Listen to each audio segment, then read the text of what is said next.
Gustavo Alegre. Estas y otras cuestiones de esta actualidad hoy en este Club de Prensa, al que les damos la bienvenida. Gracias por acompañarnos, gracias por seguir en la sintonía de NTN 24. Hoy en el programa de análisis vamos a escuchar las opiniones de quienes nos acompañan ya en esta mesa de trabajo, con Juan Carlos Hidalgo, que es analista político y columnista del periódico La Nación de Costa Rica. Juan Carlos, ¿cómo estás? Muy buenos días. Buenos días. Gracias por estar con nosotros. Un placer. Y con Antonio de la Cruz. Antonio es analista político, es director ejecutivo de Inter-American Trends y articulista en diversos medios de comunicación, entre ellos El Nacional de Venezuela. Antonio, ¿cómo estás? Muy buenos días. Gracias. Gracias por la invitación. El día en el que nos fijamos en, de nuevo, la actualidad en Ecuador, una actualidad que lleva varios elementos nuevos, varias aristas que vale la pena que comentemos en el programa de hoy. No ha bajado la tensión. Lenín Moreno sí ha dicho que no hay ningún motivo para presentar su renuncia, su dimisión.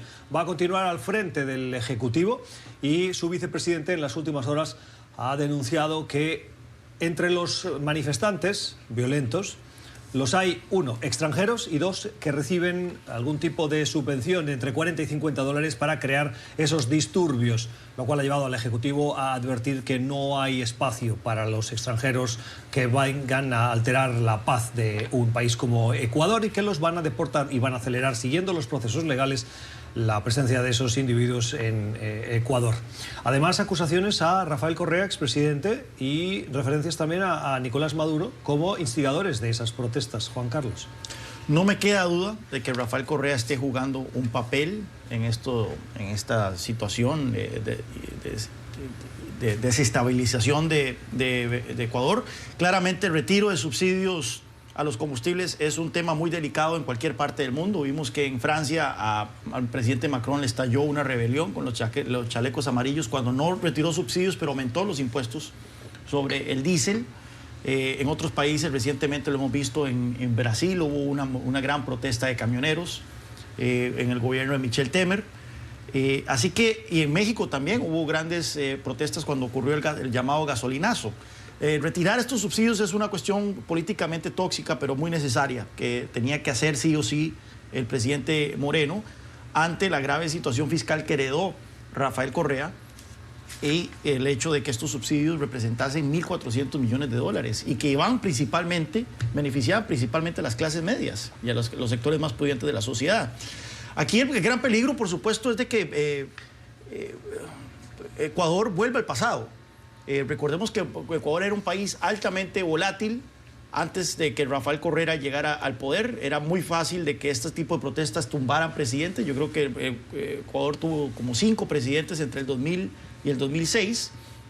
Y bueno, y uno de los temas, uno de los relatos de Rafael Correa es que él había traído estabilidad a la política ecuatoriana. Bueno, la estabilidad que puede brindar una autocracia, claro está, una autocracia que ya iba encaminada a consolidarse en una dictadura. Sin embargo, no me extrañaría entonces sí que el expresidente Correa esté participando activamente tras bambalinas en instigar estos movimientos. No estoy diciendo que estos movimientos todos respondan a Correa, claramente tiene que haber también sectores de la sociedad ecuatoriana que se sienten agraviados por este retiro de los subsidios. Pero no me queda la menor duda que es en el interés de Rafael Correa alimentar esta narrativa de que solo él podía traer estabilidad a ese país andino. Fíjate, Gus y Juan Carlos, este contexto hay que verlo dentro de lo que ocurre en la región. ¿Okay? Lo que ocurre en la región es un movimiento ahorita de desestabilización.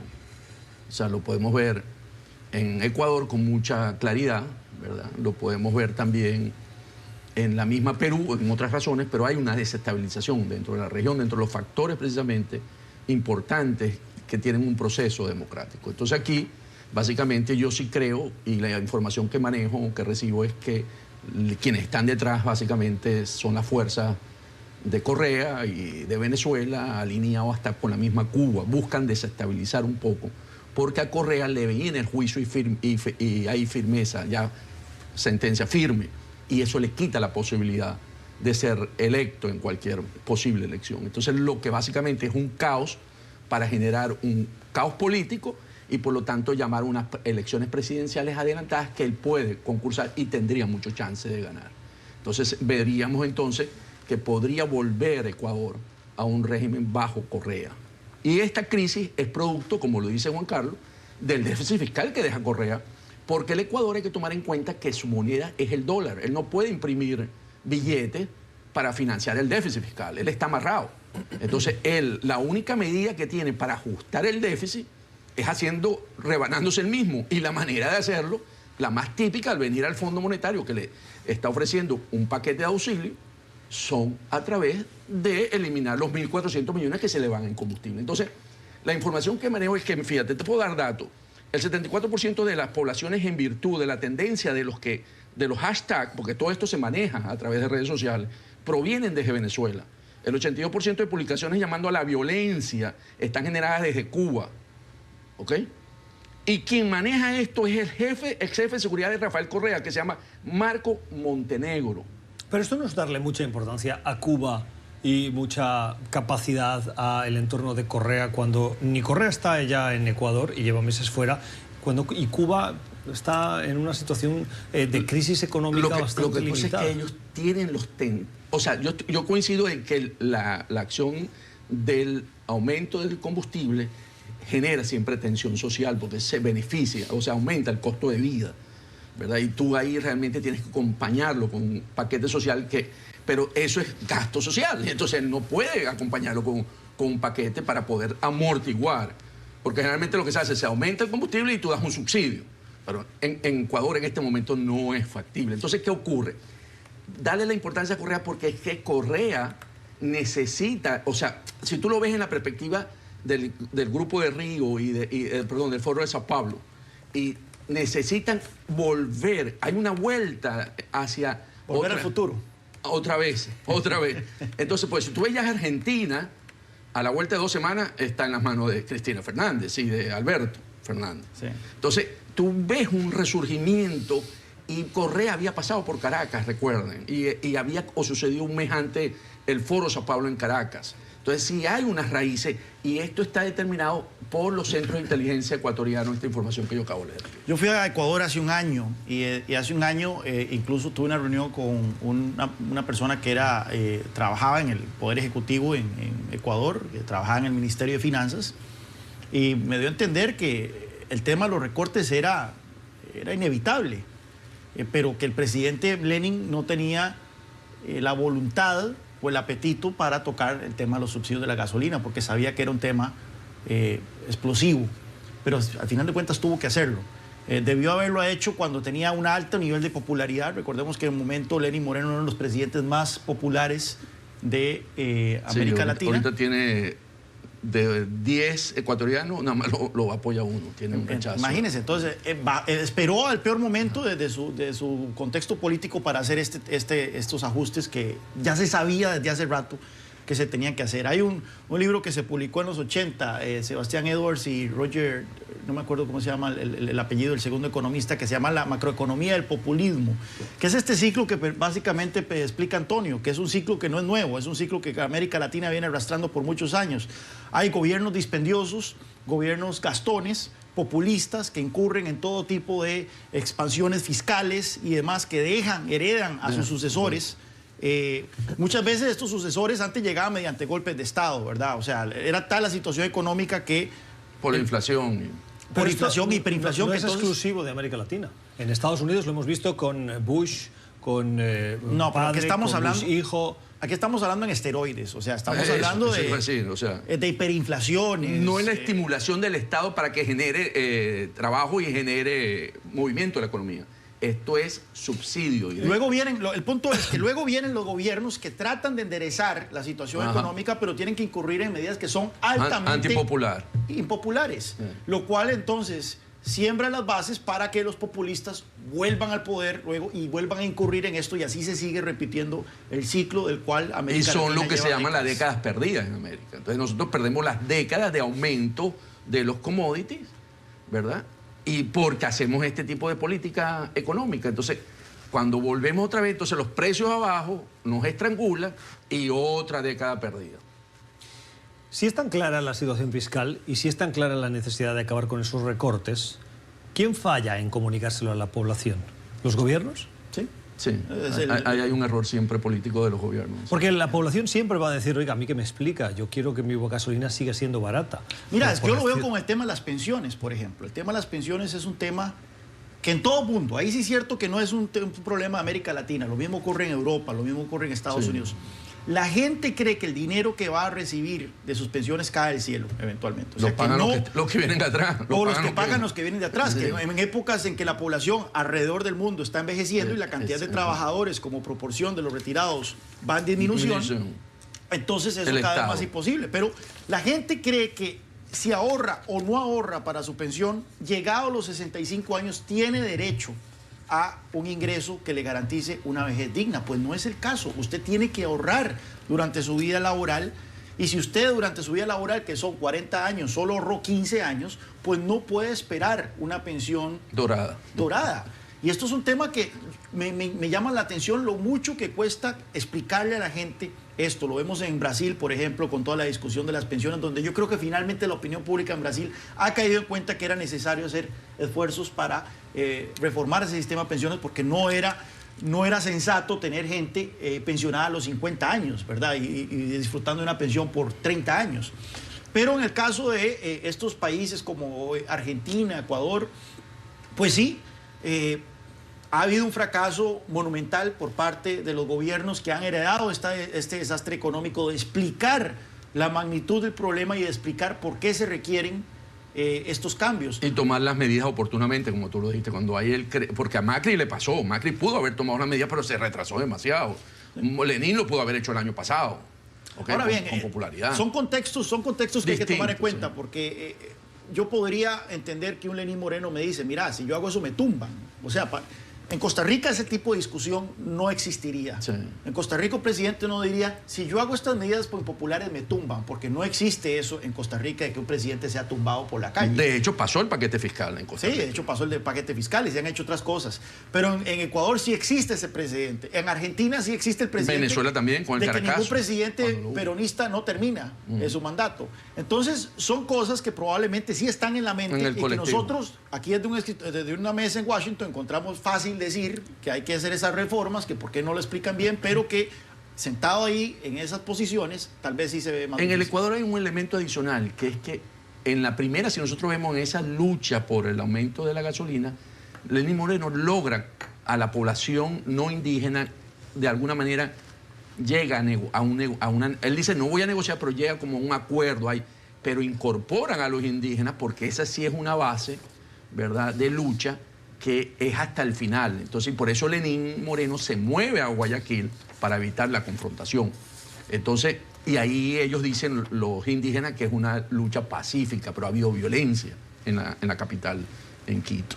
Entonces, ese grupo de apoyo sí es manejado para buscar una salida política en Ecuador. 5:43 de la tarde en Ankara, en Turquía. Hace pocos minutos el presidente Erdogan, presidente turco, después de haber iniciado esa ofensiva al norte de Siria para entrar en la zona que controla la población nacional de los kurdos, el Kurdistán que se conoce, ha amenazado a Europa de inundarla de inmigrantes si continúan los posicionamientos diplomáticos en contra de su operación Primavera o Paz Primavera. Irónica la frase cuando se está hablando de un conflicto bélico y de acusaciones de bombardeos en zonas de civiles. El presidente Erdogan dice que los kurdos están implicados en actividades terroristas que afectan a la estabilidad de Turquía, y eso le lleva a tener esa entrada de esa manera violenta en la zona de Siria que están ocupando estos kurdos. Irán también ha pedido a Turquía que se restrinja y que controle la intensidad de la operación, y ahora Estados Unidos vemos voces como la del presidente Donald Trump, que después de haberse retirado para permitir esta entrada, dice que va a destruir la economía de Turquía, Juan Carlos, si esa operación sigue siendo violenta, y los aliados del presidente en el Senado ya están hablando de un paquete de medidas de sanciones económicas. Una profunda contradicción todo, ¿no? Manantial de Paz es el nombre de la operación turca en el norte de Siria. Orwell estaría muy orgulloso de ese término. Mira, aquí es interesante porque yo sinceramente creo que si hay algo en lo que el presidente Trump ha sido consistente en su carrera política, es en el proteccionismo y en el hecho de que él siempre se ha opuesto al involucramiento de Estados Unidos en guerras perpetuas, en conflictos perpetuos. Y en este caso, Siria es tal desastre que uno podía fácilmente avisorar de que tendría que haber una permanencia de tropas por un muy largo plazo de Estados Unidos en el territorio sirio para garantizar efectivamente la seguridad de los kurdos. Al menos que se reconstituyese el control de Bashar al-Assad sobre el territorio sirio y lograse una alianza con los kurdos. Por todo lo que se puede decir de Bashar al-Assad y lo carnicero que es, el tipo tiene un buen récord en cuanto a su protección de las minorías étnicas y religiosas dentro de Siria. Él es muy respetado por los cristianos en Siria y no se lleva mal con los kurdos. Entonces era posible avisorar de que una vez que Bashar al-Assad consolidara su poder de nuevo, podría entonces alcanzar un acuerdo con los kurdos que les garantizara esa zona autónoma en el este del país y que les garantizara protección de un eventual ataque por parte de Turquía. Pero en este momento eso no se ve en el tablero y por lo tanto los turcos han aprovechado esta ocasión para entrar al norte de Siria. Es interesante porque también no era grande la presencia de tropas estadounidenses. Yo creo que eran 150 tropas lo que había de Estados Unidos en esta parte. Eso es lo que he leído, por lo menos. Pero lo suficiente para que no hubiese una operación militar que pusiese en riesgo sus vidas. Era disuador. Hay que ver el contexto otra vez nuevamente porque aquí los kurdos le hicieron frente al Estado Islámico. Sí.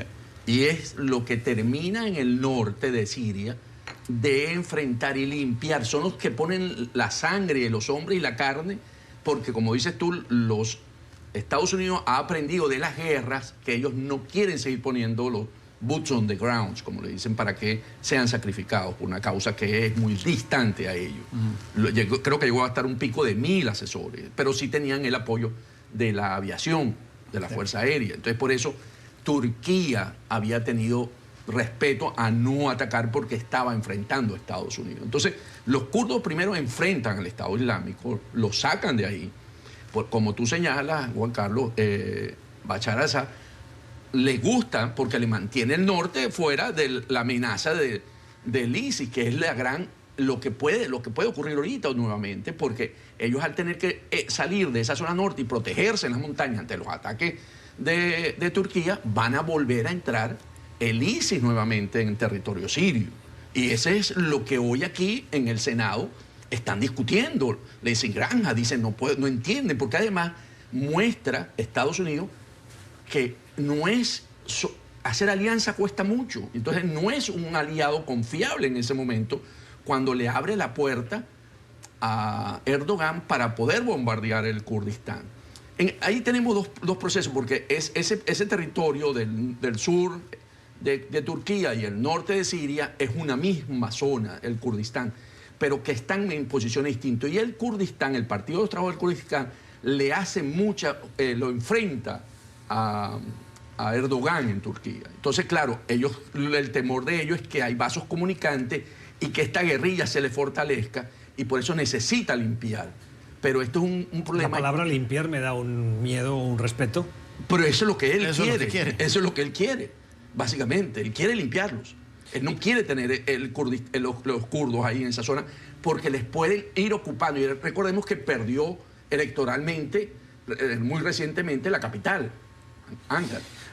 Los kurdos, iba a explicar que los kurdos o el Kurdistán es una región semiautónoma que tiene distribuido su territorio en 4 países: Irán, Irak, Siria y Turquía.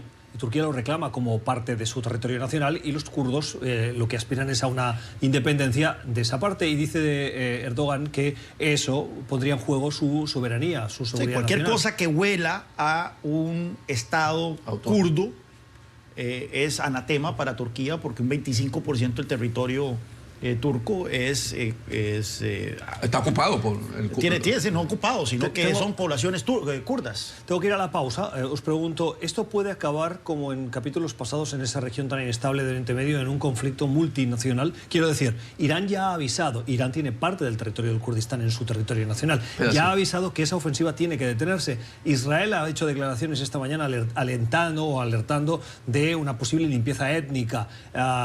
Turquía avisa a Europa.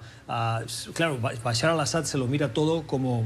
Y hay otro elemento que me llamaba la atención, y es que ya no estamos hablando del conflicto entre Irán y Arabia Saudita. Ahora ya estamos hablando del Kurdistán. De ese conflicto ya nadie sabe. Esta región es sumamente tóxica. Lo cierto es que tal vez a través de las amenazas económicas, vimos que la lira es una moneda muy débil, muy vulnerable a los mercados, y por lo tanto cualquier amenaza de sanciones económicas de Estados Unidos podría tener un efecto muy fuerte sobre la economía turca, pero también Europa no puede decir mucho, tiene que estarse calladito. Esa amenaza que le hizo Erdogan es muy real. Sí, porque le abre la puerta ahí para que pasen todos Turquía los ha servido de tapón en los últimos años para que... Y de hecho afectó a la Merkel en su elección en Alemania. Millones de refugiados del Medio Oriente se han quedado en Turquía, y si Erdogan deshace el acuerdo que alcanzó en su momento con Merkel y abre las puertas para que toda esta gente vuelva a Europa, las consecuencias son insospechadas. Ya vimos todo el surgimiento de partidos de extrema derecha que ha habido en algunos países. Bueno, ahora imagínense si vuelve y si se reactiva esos flujos de cientos de miles de refugiados. ¿Qué ocurre? Pasamos de una lucha religiosa a una lucha de nacionalismo. O sea, porque el Kurdistán es nacionalista. Y eso lo entendemos gente como vos, como catalán, y yo como zuliano, que queremos independencia. Pero ahí te diría, Erdogan es un nacionalista. ¿También? No, pero por eso, una confrontación internacionalista. Internacionalista. Eso es lo que pasó la guerra de lucha y de religiones a una lucha entre nacionalismos. Es lo que estoy diciendo. Interesante, ¿no? Como simplemente sacar la pieza de la presencia de 150 tropas de Estados Unidos desencadenas un conflicto geopolítico, de conflicto multinacional, con amenazas a Europa y Estados Unidos, incluso dentro de su política nacional. 150 tropas retiradas, y este es el panorama. Esto es Club de Prensa, ya regresamos. Seguimos en Club de Prensa, hoy con las opiniones de Antonio de la Cruz, analista político y columnista en varios medios de comunicación, entre ellos el Nacional de Venezuela, y con Juan Carlos Hidalgo, que es analista político y articulista en el periódico La Nación de Costa Rica. En Estados Unidos, el frenesí por ese juicio político, ese proceso de juicio político contra el presidente Donald Trump continúa creciendo. En las últimas horas sabemos que la Casa Blanca ha dicho que no piensa cooperar, es decir, que no piensa hacer caso a los requerimientos del Congreso para avanzar en ese juicio político, y que no solo no va a cooperar, sino que va a poner todos los impedimentos posibles, como lo demostró esta semana al prohibir, utilizando el privilegio ejecutivo del presidente, la comparecencia de funcionarios del Departamento de Estado en las comisiones que los han requerido. Bueno, esto es hasta ahora, pero una voz se ha sumado a ese aplauso, Antonio, de ese juicio político, una voz relevante dentro de la carrera de la nominación demócrata, que hasta ahora se había mantenido prudente, si bien crítico con Trump, pero prudente con ese juicio, y es el de Joe Biden, que ha dicho que es necesario ese juicio político a Donald Trump. ¿Le puede acabar pasando factura a Biden? Cuando Biden tome esta decisión, las últimas encuestas presentan a Elizabeth Warren ya pasándole a nivel nacional por 2 puntos, 27 a 25. Que, para ser precisos, con el margen de error quedan en empate. Pero le pasa por primera vez, veniendo Biden de 40 puntos, y Elizabeth cuando arrancó estaba en 8. O sea, uno ve una curva descendente y esta es una curva ascendente. Y en política, cuando se cruzan las curvas, generalmente ese candidato gana al final en política. ¿Okay? Entonces, ¿qué ocurre?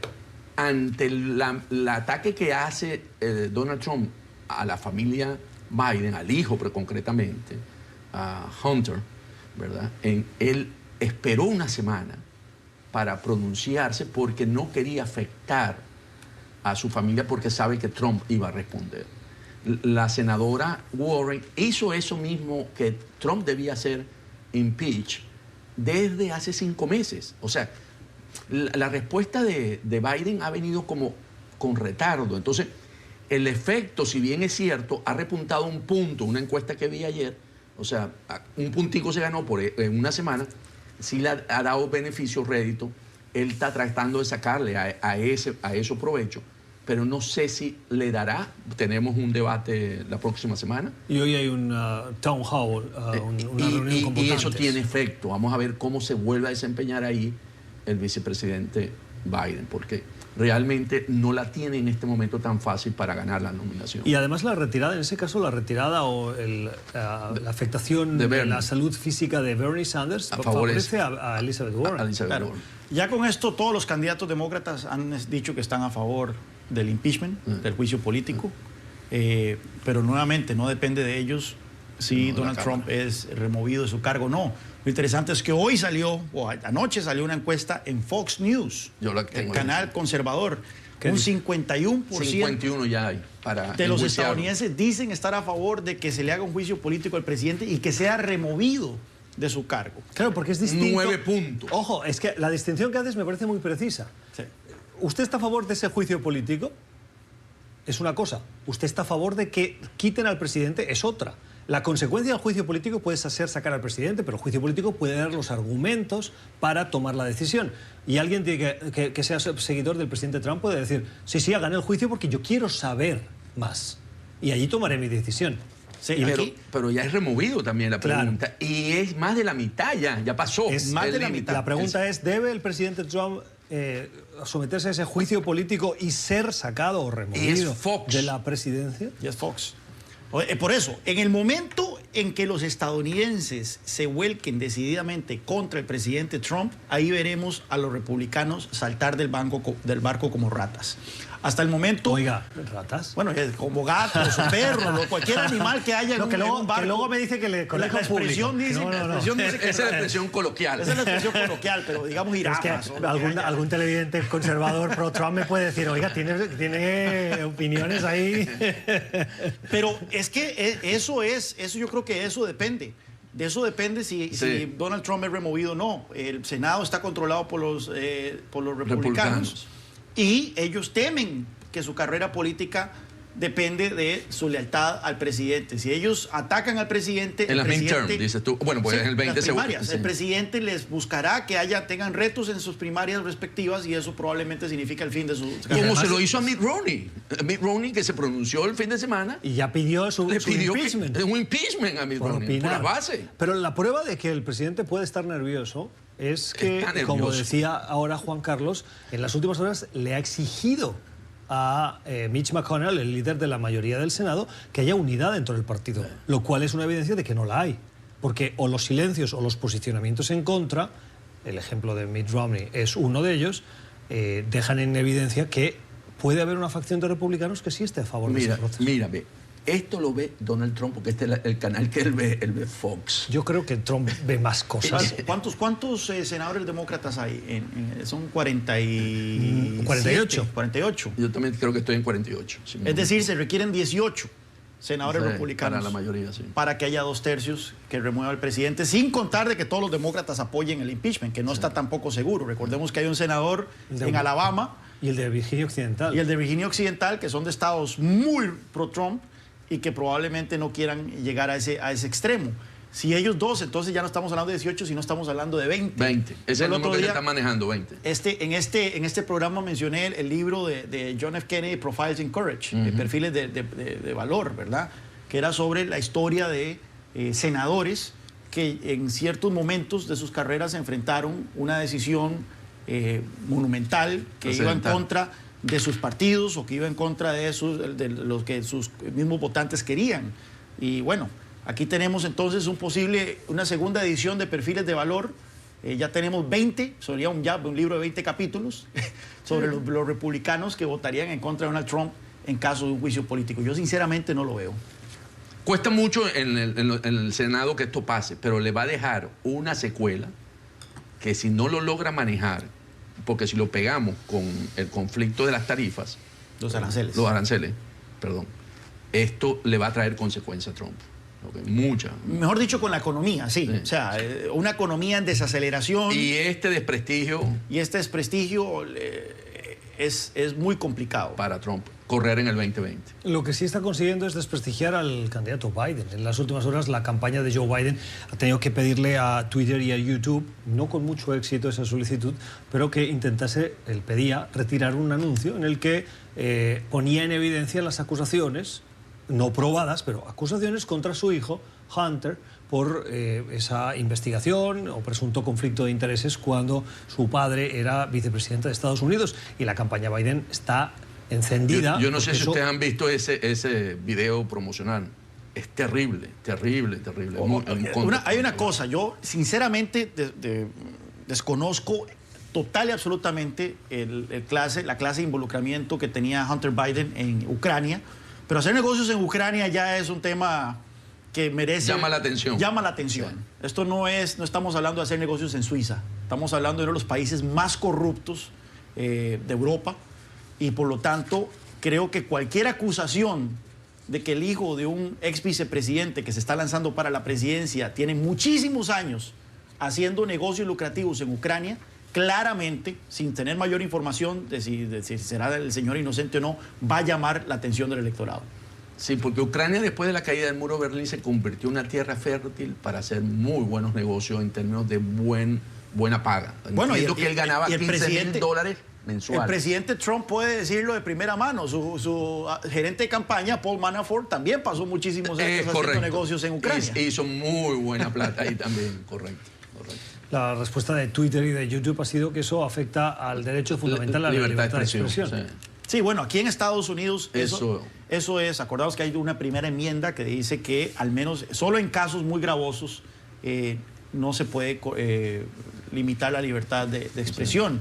Y el tema de la campaña sucia en Estados Unidos... es fundamental para la democracia. Es una cuestión no de ahora. Las campañas han sido sucias y los fake news han sido moneda de curso de la política estadounidense desde su fundación.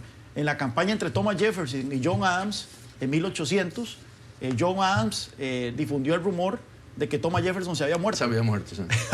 Días antes de la elección. Sí, claro, eso es más difícil de confirmar en ese momento. En esa época no había Twitter, no había fake news. No había radio. Circa 1800. Sí. Era solamente... el boca a oreja, ¿no? No sé cómo lo dicen ustedes. Word of mouth en inglés, pero no sé. En España el boca a oreja. Boca bueno, oreja. No sé. En cualquier caso se entiende. Vamos a la pausa. Al volver conversaremos con nuestros invitados sobre una sorprendente situación financiera de la Organización de Naciones Unidas. Podría estar en bancarrota antes de final de año. Se lo contamos a la vuelta. Sí.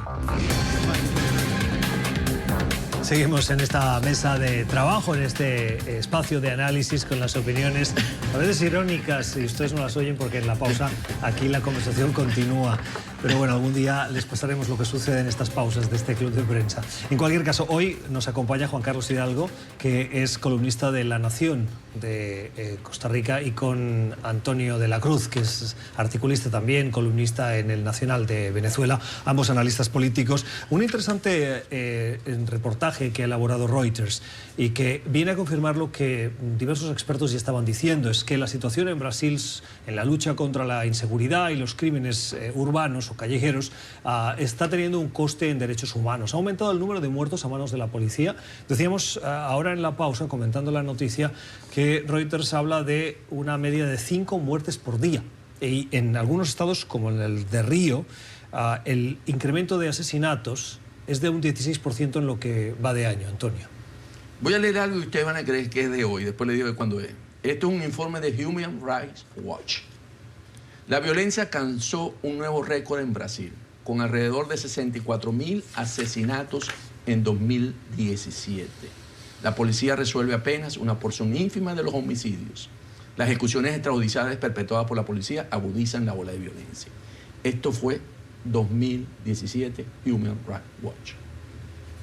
Quiere decir que la situación de violencia en las favelas de Brasil no es de hoy. Lo que pasa es que hay una campaña contra Bolsonaro, el pirómano, cuando la Amazonas se estaba quemando. En septiembre hubo récord en términos de áreas quemadas y no se dijo tan fuerte como cuando se quemó en agosto. Y ahora es el asesino, porque él en su discurso alimenta a la policía a ir contra los grupos de narcotráfico y de violentos en las favelas. Entonces, ¿por qué él alimenta el discurso? Le están creando un trajecito a Bolsonaro, primero de pirómano y ahora de asesino. Pero eso no le exime, eso le exime de responsabilidad. Quiero decir, si la situación era tan grave antes, los responsables anteriores también tenían que ser... Esto no es nuevo en Brasil. No, pero una cosa es ver los números globales de asesinatos globales y otra cosa es ver los asesinatos causados por la policía. Aquí ya lo señalaba. No, eso ha sido un problema siempre. Eso ha sido un problema siempre. Yo, de hecho, creo que tengo en la mente el dato de que hace un par de años eran 12.000 asesinatos a lo largo y ancho de Brasil cometidos por la policía. Pero aquí lo que se está reportando es que el número está aumentando significativamente. Los números en el último año, los números cometidos por la policía están aumentando significativamente. Y no podemos negar de que la retórica del presidente Bolsonaro ha sido de que la policía, abro comillas, tiene que matar más. De hecho, la legislación anticrimen que presentó su ministro de Justicia, Sergio Moro, hablaba de permitir la autodefensa en casos de que los policías sintiesen de que iban a ser agredidos. O sea, ya de por sí teníamos una policía que tenía un gatillo muy flojo y se les está dando entonces a nivel oficial incentivos para tomar decisiones todavía más expeditas. ¿Por qué gana Bolsonaro la presidencia? ¿Cuál es una de las razones? Bueno, la violencia. Por la violencia. Claro, totalmente. Él se ve que es un hombre que podía, por haber venido del ejército, podía parar la violencia. Claro, o sea, pero a ver, vuelvo a la pregunta que decía antes. Tienes razón en la descripción de las situaciones de inseguridad y de crímenes anteriores a su presidencia. Pero la promesa de acabar con esa violencia, con más violencia, eso no le exime de responsabilidad. Y dos, el hecho de que ahora haya más violencia o menos, o violencia similar a la que tenía en la presidencia anterior, no hace que tenga carta de naturaleza para hacer lo que considere para terminar con ella. Es decir, los responsables anteriores también tenían responsabilidad, pero probablemente los medios de comunicación no le pusimos atención, las ONG no les pusieron tanta atención. Ese es un punto. Recientemente salió una nota en la prensa, estoy hablando de hace unos par de meses, de que en una favela de Río la gente empezó a morir, o sea, gente empezó a morir por disparos a la cabeza. Francotirador. Y descubrieron que era por francotiradores, por una escuela de policía que estaba por encima de esa favela, donde los policías simplemente se turnaban para empezar a matar gente y a practicar el tiro. O sea, ese es el nivel de barbarismo con el que se conduce la policía en Brasil. Ahora bien, no estoy diciendo que los habitantes de la favela sean todos angelitos. Hay drogas por doquier, hay bandas criminales por doquier, violencia por doquier. Pero entonces se ha unado una cultura de violencia donde la policía prefiere disparar y hacer preguntas después que tratar de adoptar una posición un poco más mesurada ante el crimen. Yo no culpo a estos policías que meterse en estos hervideros de violencia como son las favelas sientan la necesidad de proteger sus vidas, pero aquí estamos hablando de un incentivo, de una urgencia por parte de las autoridades para matar gente. 11 y casi 18 minutos de la mañana en Nueva York, donde se encuentra la sede de la Organización de Naciones Unidas. Una alarmante carta de su secretario general a los funcionarios ha puesto de manifiesto la crisis financiera por la que atraviesa la institución internacional. Dice Antonio Guterres que hay un déficit hoy en Naciones Unidas de 230 millones de dólares y que a finales del mes de octubre, es decir, el mes en curso, la institución podría quedarse sin dinero. Los Estados miembros, argumenta Guterres, han pagado solo el 70% del monto necesario total para nuestras operaciones. El presupuesto de Naciones Unidas para el año 2018-2019 era o es cercano a los 5.400 millones de dólares y Juan Carlos, Estados Unidos contribuye con el 22%. Sí, no sé si ustedes tienen amigos que trabajan en las Naciones Unidas. Yo tengo varios y tienen muy buenos salarios. Muy buenos salarios, yo creo que incluso por encima de lo que uno puede encontrar en instituciones equivalentes que no son for profit, ¿verdad? Que son sin fines de lucro. No creo yo que sea el fin del mundo si las Naciones Unidas se amarra un poco más la faja en materia de sus presupuestos, en materia de remuneraciones, en materia de viajes, en materia de sus conferencias, sin dañar, por supuesto, el trabajo humanitario que hace. Que debe ser parte de este presupuesto, pero sin duda alguna hay una buena burocracia muy bien pagada ahí que podría entonces amarrarse un poco la faja. ¿Esto aplicaría a todos los organismos internacionales? Léase Fondo Monetario, Banco Mundial, Banco Interamericano de Desarrollo. Sí, o sea, yo no tendría, algunos de esos yo los cerraría, de hecho. Amarrarse la faja en ese caso para mí iría todavía más allá. Sí, esto ocurre en la OEA, lo podemos ver también, que a veces tiene estas crisis presupuestarias porque realmente los Estados miembros no cumplen con su cuota, que es un poco lo que está diciendo Antonio Guterres. O sea, Estados Unidos, y ahí es donde el presidente Trump dijo, él está cansado de ser el Paganini de la fiesta, ¿verdad? Y entonces él realmente está en contra de y además hay un presupuesto de gasto muy alto. Yo coincido ahí totalmente, yo creo que ahí los organismos deben pasarse una reingeniería y ver cómo adaptarse a estos tiempos, porque cuando tú hablas 5.400 millones de dólares, wow, eso es plata. Estados Unidos le debe, en el presente curso, una aportación de 381 millones, 674 millones más unos 381 de años fiscales anteriores, alrededor de unos 1.000 millones de dólares de su compromiso inicial o con el que se esperaba. Yo andaba en Viena de vacaciones y justo la semana antes The Economist nombró a Viena, o salió un ranking como Viena la ciudad más agradable para vivir en el mundo. Pues resulta que entonces me reuní con un amigo mío, liberal, que tiene vienés, y le pregunté eso, porque yo le pregunté cómo está la situación económica aquí en Viena. Y me dijo, mira, no está bien. No está bien. Y yo le digo, ¿cómo explicás vos de que The Economist acaba de nombrar a Viena como la ciudad más agradable para vivir? Y si usted es burócrata de la ONU, porque tiene una gran sede de la ONU ahí. Si usted es gran burócrata de la ONU, no paga impuestos y tiene buenos salarios, por supuesto que Viena es una ciudad muy agradable, pero para el resto de los vieneses que pagamos impuestos del 70% de nuestros ingresos es una pesadilla, me dijo. Reflexiones hoy en Club de Prensa de Antonio de la Cruz y Juan Carlos Hidalgo. Vamos a la pausa. Al volver, Antonio ha publicado un artículo interesante en El Nacional con el sugerente título ¿Por qué Cabello, Diosdado Cabello, viajó a Corea del Norte? A la vuelta le preguntamos ¿por qué? De hoy con Antonio de la Cruz y con Juan Carlos Hidalgo. Antonio, acabas de publicar un artículo, decíamos antes de la pausa, con el título ¿Por qué Diosdado Cabello viajó a Corea del Norte? Un viaje que se produjo hace aproximadamente un par de semanas, en el que Diosdado se reunió con funcionarios del régimen de Pyongyang. Y esto coincidía en el tiempo con un viaje también de Nicolás Maduro a Rusia, en el que más que una fotografía no consiguió demasiado más.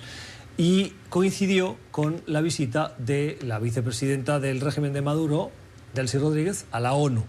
Esa triangulación, ¿por qué estaba en ese juego Cabello en Corea del Norte? Fíjate, ¿qué ocurre? Definitivamente en Venezuela no veo un escenario por parte del régimen de Maduro de que ellos vean una elección presidencial o una solución democrática al problema político en Venezuela. Ellos piensan quedarse en el poder y saben que entonces las sanciones los van a ahorcar mucho más, porque la condición de Estados Unidos, ¿verdad? Las sanciones de Estados Unidos, básicamente es que en Venezuela se dé un proceso de elecciones democrático abierto y pueda haber un nuevo presidente. Y eso no se ve que vaya a ocurrir. Entonces, ¿qué ocurre? Ellos escogieron el que tiene las mejores prácticas para evadir sanciones en el mundo, porque ha sido sancionado por el Consejo de Seguridad, que la oposición venezolana no ha podido hacer una acción en el Consejo de Seguridad. Ha tenido desde el 2006 sanciones del Consejo de Seguridad de la ONU, Corea del Norte.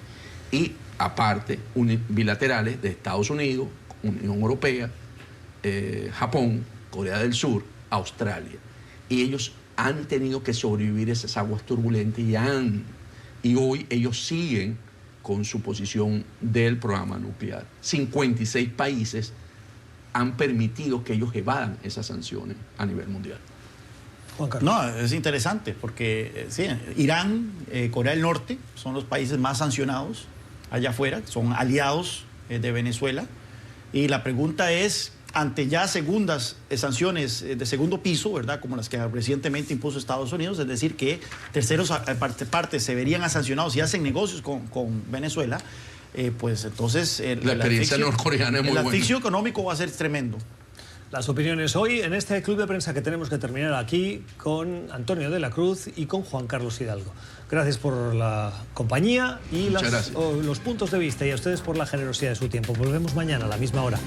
Que tengan una feliz jornada.